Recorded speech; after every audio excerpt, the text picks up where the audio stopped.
Chesapeake Bay is 200 miles long and 30 feet wide. It drains an area more than 165,000 square kilometers from New York State to Maryland and is fed by 48 large rivers and 100 small ones.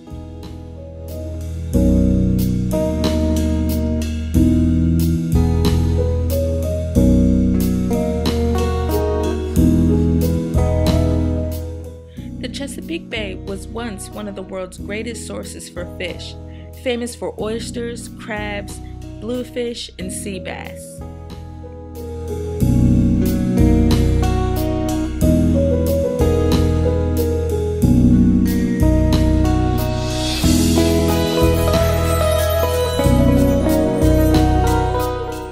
But now the Chesapeake Bay is faced with problems and is no longer the thriving ecosystem it once was.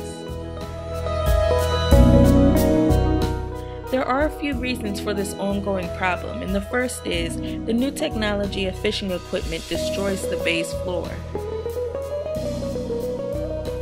An abundance of fish harvesting is also a major problem.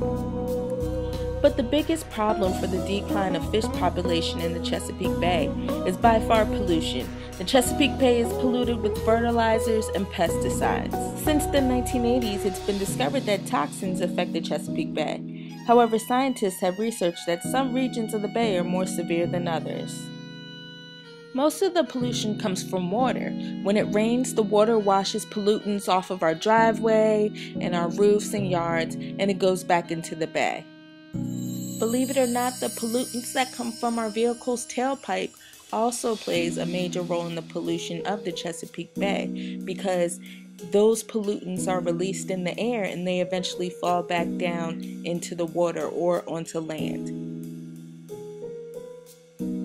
There was a time once when oysters were important to the Chesapeake Bay because they filtered the water and they kept the water clear and clean. But now the oyster population in the Chesapeake Bay is less than 1% of what it once was. According to the Atlantic Coastal Menhaden Abundance Survey, Menhaden has decreased 86% in the Chesapeake Bay since 1979. Conditions are only getting worse. So what can you do to increase the fish population in the Chesapeake Bay? If you enjoy fishing and you happen to be fishing in the Chesapeake Bay and you catch a fish, make sure to release it so that we can conserve the species and they can reproduce more.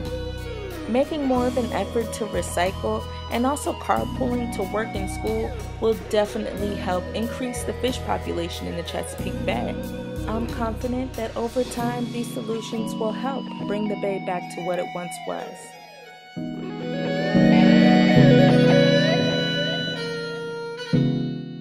Remember, it's up to us to restore the bay.